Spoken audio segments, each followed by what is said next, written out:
Hey guys! Today we're diving into another truly horrifying case. If you want to support my channel, make sure to subscribe and stay active. It really helps me out. I'd be super grateful for that. Let's get started. Most people have their own secrets, hidden aspects of their lives that they would rather keep private. These concealed truths are often personal or family-related, and sometimes it's best for everyone if they remain undisclosed.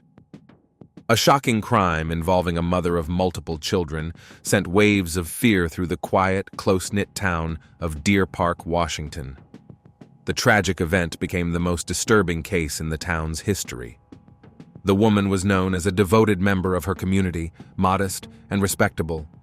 But as investigators dug deeper into her private life, they uncovered unsettling secrets that expanded the list of potential suspects. Detectives found themselves unraveling a web of deception and intrigue, facing unexpected twists at every turn. And when the identity of the person responsible was finally revealed, the truth was even more shocking than anyone could have imagined. Shannon Caroline Starbuck, née Conway, was born on April 19, 1969, in the small town of Anderson, Indiana. She was the youngest of 3 siblings in a conservative and deeply religious family. Growing up with 2 older brothers who always looked out for her, she had a childhood filled with protection and care. When she was 8, her parents decided to part ways. Her mother, taking all 3 children with her, moved to sunny Florida, settling near the ocean. Not long after, she remarried. A local church pastor who had lost his first wife and was raising 6 children of his own. The newly blended family moved into a large house, and before long, Shannon's mother and stepfather welcomed a child together. A daughter named Anna. Shannon grew up in a big, tight-knit household where everyone supported one another. She dreamed of one day having a large family of her own, a creative spirit. She did well in school, but wasn't particularly fond of math or science. Instead, she had a passion for art and knew from an early age that she wanted to become an artist or designer. Those who knew her described Shannon as outgoing, kind, and warm-hearted. After high school, she was accepted into a prestigious college and later continued her studies at a university in Tallahassee, where she earned a scholarship in design and decoration. Though she wasn't one for wild parties, she enjoyed being in the spotlight and had a wide circle of friends. In 1989, at the age of 20, Shannon met a young man named Clay Starbuck at church. He was 24, and there was an immediate connection between them. Clay Joshua Starbuck was born on February 10, 1965, in a rural town in Oregon. The eldest of 2 siblings, he grew up with his sister in a modest family. When he was 12, his family relocated to Alaska, where he later graduated high school, earned a degree in engineering, and secured a job in the industrial sector. For a time, Clay lived in Denver, where he got married and had 2 children. However, the marriage eventually fell apart, leading him to return to Alaska for a while. Then, in 1989, during a visit to relatives in Florida, he attended a Sunday church service, and that was when he first laid eyes on young Shannon. From the moment they met, there was an undeniable spark between them, and soon, a romantic relationship blossomed. Shannon wasn't deterred by the fact that Clay had been through a divorce and was actively pursuing custody of his 2 children through the court system. Their shared faith strengthened their connection, and Clay quickly gained the approval of Shannon's mother. Likewise, his family fully supported his choice. In June 1990, just 8 months after they met, the couple officially tied the knot with a wedding in Florida. Afterward, they moved to Denver, where Clay successfully won custody of his children from his previous marriage. Shannon, deeply in love and overjoyed, welcomed them with open arms, treating them as her own. Clay worked as an engineer on an oil pipeline in Alaska, which required him to work on a rotational schedule, spending 1 month at home with his family, followed by a month at the job site. Shortly after their wedding, Shannon became pregnant, and in the summer of 1991, the couple welcomed their first child together, a son named Austin. 2.5 years later, she gave birth to another son, Blake, and in 1996, they welcomed a daughter, Logan. That same year, Shannon, now raising 3 biological and 2 stepchildren, decided to relocate to Valdez, Alaska to be closer to Clay and avoid long periods of separation. However, the drastic change in climate took a toll on the children's health, and they frequently fell ill, creating ongoing challenges for the family. Additionally, their youngest daughter was diagnosed with a developmental condition requiring specialized care and therapy. In 1998, the couple had another daughter, Serena. However, just a few months after her birth, Shannon, realizing that the family needed a more stable environment, returned to Denver with the children. Clay continued working on his rotational schedule, splitting his time between Alaska and Colorado. By 2000, their marriage had reached a breaking point when Shannon discovered Clay had been involved in a romantic relationship with a coworker in Valdez. The divorce process was far from amicable. Clay, in turn, accused Shannon of infidelity and inappropriate behavior, though she denied the claims. In the end, the court granted Shannon full custody of the children, as Clay's work schedule made it difficult for him to provide consistent care. After the divorce, Shannon, now 30, moved with her family to Phoenix, Arizona. Shortly after, she entered a new relationship with a man she had met online a few months prior. However, the relationship was rocky from the start. Frequent arguments and communication issues quickly led to tension. It didn't take long for their feelings to fade, and the couple eventually parted ways. Almost immediately after the breakup, Shannon reached out to Clay and suggested they try again. He didn't object, and soon the former spouses were living together once more, though they never legally remarried. In 2001, Shannon gave birth to another son, Marshall. Despite believing that the child had been conceived while Shannon was still involved with her previous partner, Clay chose to accept him as his own and gave him his last name. In 2006, the couple officially remarried for the second time and decided to purchase a home in the small rural town of Deer Park, Washington. With a population of just over 3,000 people, the town was quiet, picturesque, and had a low crime rate, an ideal place to raise a family and enjoy a peaceful life. In reality, little changed in their day-to-day routine. Shannon lived in their new home with the children, while Clay continued working on a rotational schedule, spending every other month away for work. Shannon quickly became part of the local community and took an active role in their church, where the entire family regularly attended services.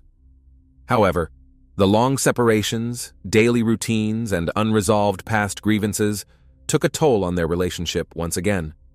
Both Shannon and Clay began seeing other people, and in 2010, they decided to divorce for the second time. By then, Clay's older children from his first marriage, as well as his and Shannon's eldest son, Austin, had already grown up and moved out, leaving Shannon with their 4 younger children. 6 months after the divorce, an unexpected event drastically changed the family's circumstances. While working at his job site in Valdez, Alaska, Clay suffered a serious back injury in a workplace accident, rendering him unable to continue working. Forced to return to Deer Park, he pleaded with Shannon to reconcile and move back in together, but she refused. Clay then purchased a small house just over a mile from his ex-wife's home so he could remain close to his children and stay involved in their lives. He was approved for disability benefits, but the payments weren't enough to cover child support, leading to frequent disagreements between him and Shannon. Their already strained relationship deteriorated even further. Still, they both made efforts to remain civil in front of the children to avoid causing them emotional distress. As Clay focused on recovering from his injury and undergoing rehabilitation, a large portion of his benefits went toward medical treatment. He dedicated nearly all his time to his children, driving them to school and sports practices, spending weekends with them and organizing activities to be the best father he could be. Meanwhile, 41-year-old Shannon was determined to rebuild her personal life and actively pursued new relationships. She created profiles on multiple dating websites, frequently exchanged messages with different men, went on regular dates, and was involved in multiple relationships at once. However, she was careful to keep her personal life private, maintaining the image of a devoted mother, a committed churchgoer, and a woman of modest values in the eyes of her neighbors and acquaintances. Facing financial challenges after her divorce, Shannon also looked for new career opportunities and decided to enroll in a dental hygiene program, a field that promised a stable and lucrative income. She quickly excelled in her studies, earning top marks in her class and securing a position as an assistant at a local clinic, with the promise of full-time employment upon completing her training. Shannon was thrilled. Her life was transforming, and she was convinced that success awaited her in every aspect of her future. Clay occasionally brought up the idea of getting back together, promising Shannon his unwavering support and devotion for the rest of his life. However, she consistently turned him down. Since the divorce, Shannon had embraced a vibrant personal life, indulging in newfound freedoms she had previously restrained herself from. Among other things, she engaged in private online exchanges with various men, sharing personal photos and messages. On December 1st, 2011, the children waited patiently for their mother to pick them up from school, but she never arrived. This was highly unusual. Shannon had always been responsible when it came to her parental duties. Around 3 p.m., 16-year-old Blake sent her a text asking where she was and who would be picking them up, but he received no reply. Blake, along with Logan, Serena, and Marshall, grew increasingly worried when they couldn't reach Shannon by phone. Their calls went unanswered, and their messages remained unread. About 40 minutes later, a response finally came. Shannon texted Blake, saying that their father would be picking them up and asking them to wait a little longer. But as time passed, no one arrived. To make matters worse, Clay's phone was turned off. Another 30 minutes later, another text came from Shannon's phone, instructing them to contact their older brother, 20-year-old Austin, who lived on his own in the same town, and ask him to pick them up. Confused but concerned, Austin rushed to the school as soon as he could. He then drove his younger siblings to their father's house, as they had originally been scheduled to stay with him. When Clay learned that Shannon had failed to pick up the children, he was visibly surprised. He also claimed he had never received any messages from her. However, he then recalled that he had been feeling unwell earlier in the day and had taken a nap, turning off his phone and forgetting to switch it back on. When the children told him they still couldn't reach their mother, he reassured them, suggesting that she might simply be taking some time for herself and asked them not to worry for at least a few more hours. That evening, Serena and Blake had a sports event at the school stadium, where their parents, siblings, and friends were supposed to attend as supporters. But Shannon never showed up, and attempts to contact her remained unsuccessful. Concern grew among the family members, and once the event concluded, Clay and the children decided to drive to her house to check on her. When they arrived, they found Shannon's car parked in the driveway. No lights were on inside, and the house appeared empty. No one responded to their knocks or calls, and her phone was still turned off.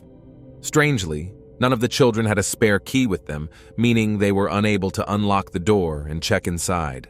Clay assumed that Shannon had likely gone on a date and lost track of time. After all, she knew the children were spending the night at his place, so she may have taken the opportunity to relax. Reassuring them that everything was fine, he took them home as originally planned. However, when no one was able to reach Shannon the next morning or throughout the day on December 2nd, Clay and the children decided to report her absence to law enforcement. Clay called the police, explained the situation, and requested that officers check on her home. Around 6 p.m., 2 patrol officers arrived at Shannon's residence, but nothing seemed out of the ordinary. There were no signs of forced entry, no visible disturbance, and nothing that immediately suggested foul play. It appeared as though she had simply stepped out.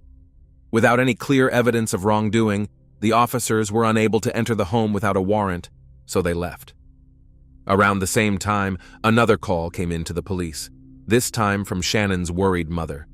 She hadn't been able to reach her daughter for 2 days, and Clay and the children hadn't given her a clear answer about what was happening.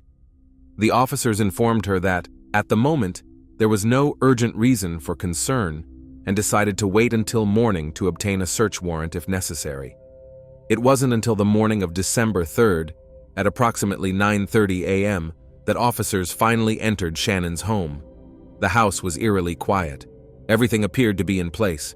No signs of struggle, no visible blood, nothing that immediately indicated a crime had occurred. That was until they reached the bedroom.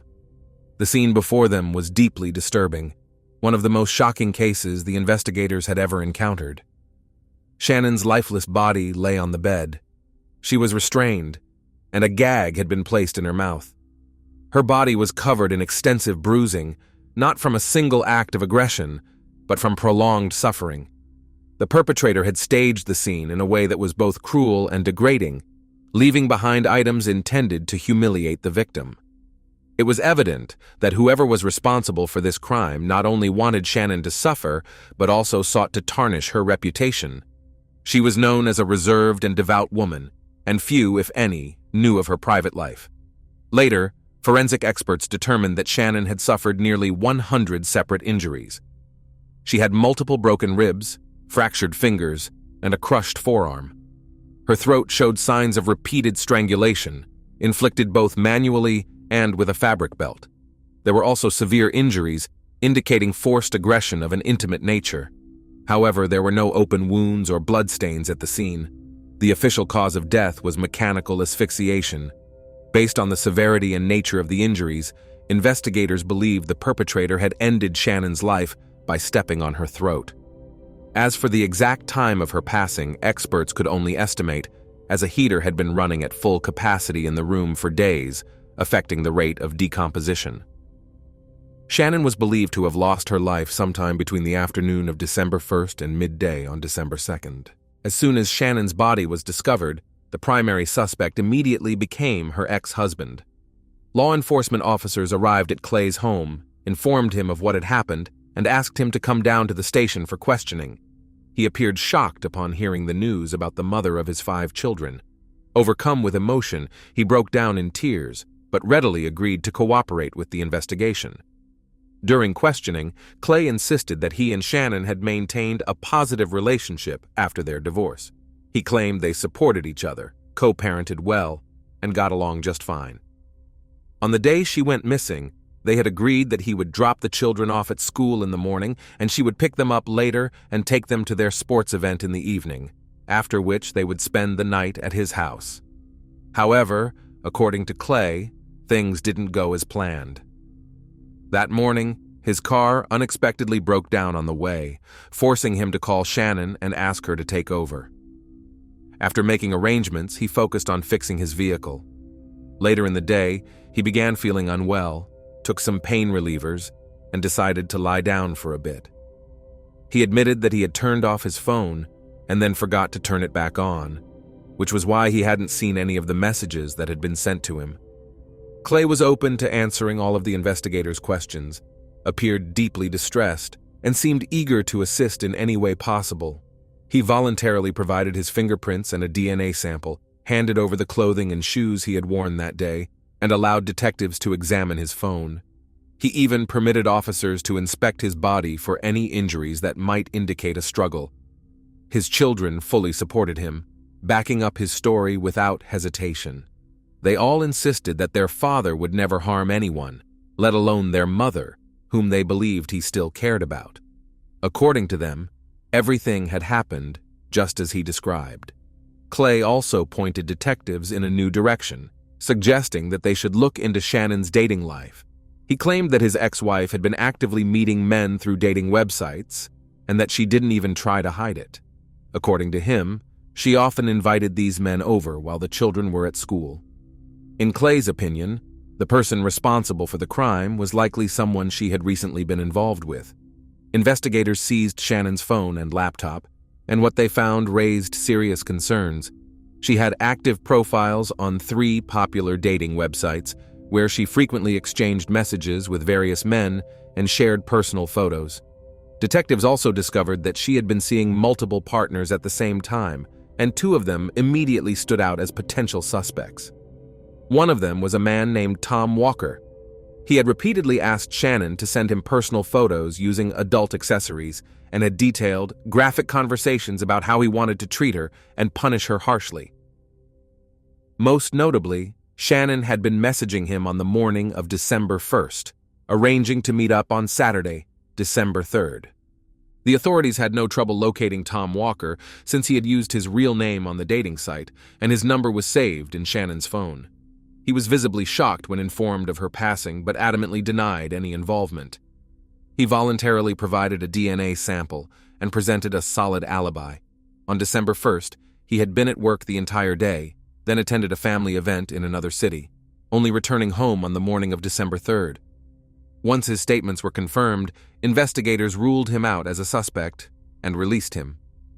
As detectives continued reviewing Shannon's contacts and messages, they discovered another man, John Wilson, with whom she had been romantically involved. She had planned to meet him on the day of the crime. However, tracking him down proved difficult. First, he had used a fake name. Second, the photos on his dating profile weren't actually his. And third, he always called Shannon himself, using different payphones each time. Finding this individual took time, but investigators eventually identified him through a work computer he had used to communicate with her. When law enforcement confronted him, he appeared shocked and even more terrified upon learning why he was being questioned.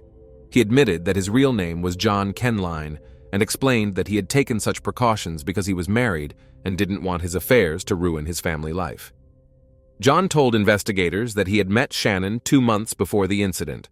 According to him, she wasn't looking for anything serious, and their arrangement consisted of occasional private meetups. He always initiated contact when he was certain he could visit, without raising suspicions at home. On December 1st, around noon, John drove to Shannon's house for one of their usual meetings, knowing she would be alone while her children were at school. However, when he knocked on the door, no one answered. He then called her from a nearby payphone, but she still didn't pick up.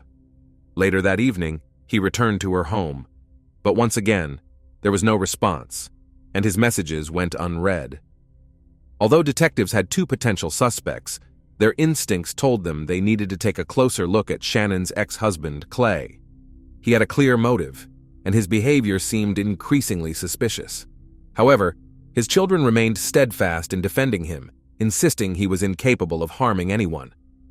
Clay maintained his original story, that his car broke down on the way to school on December 1st, forcing him to ask Shannon to handle the drop-off. When pressed to specify exactly where the breakdown occurred, he hesitated before eventually naming a local park. However, he hadn't considered one crucial detail. Every road leading to that area was equipped with surveillance cameras. Investigators reviewed the footage, but strangely, Clay's vehicle never appeared on any of the cameras.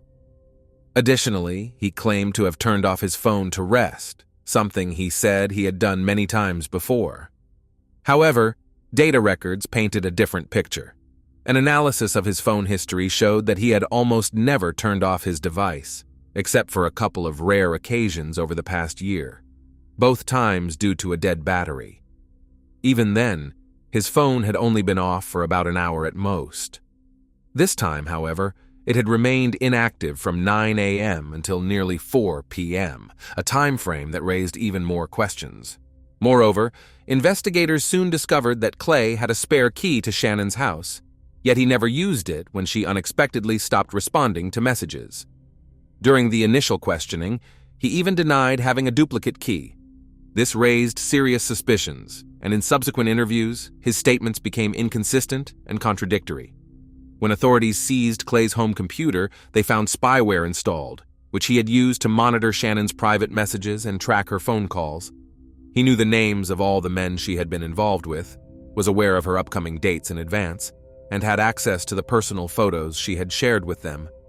It was also revealed that Clay had shown some of these messages and photos to his children, attempting to turn them against their mother by portraying her as immoral and untrustworthy.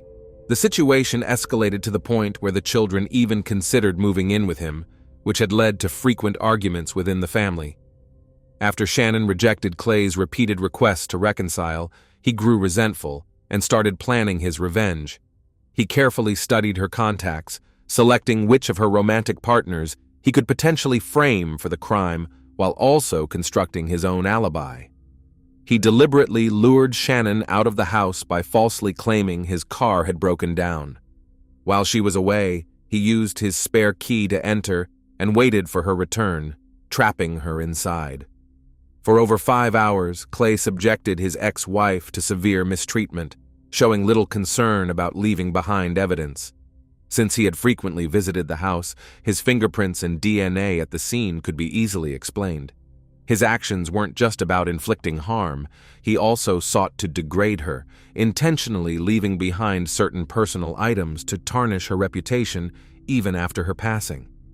On February 6, 2012, Clay Starbuck was arrested and charged with premeditated aggravated homicide, torture, assault of an intimate nature, and unlawful entry. While much of the evidence against him was circumstantial, the overwhelming amount of incriminating details was enough to bring the case to trial. Due to the severity of the charges, he faced the possibility of the death penalty. The trial began in the spring of 2013 and turned out to be highly complex. Clay's defense team argued that his prior back injury would have made it physically impossible for him to overpower Shannon. Furthermore, his children testified in his defense, painting their mother in a negative light, and insisting that one of her many romantic partners must have been responsible. They believed their father had been framed. On June 8, 2013, Clay was found guilty on all counts. He was sentenced to life in prison without the possibility of parole. Additionally, the court prohibited him from contacting his younger children until they reached adulthood. Thanks for watching, everyone. Your support means a lot to me, and you can help my channel grow by hitting that like button, dropping a comment, and sharing this video. Your engagement really makes a difference. See you soon.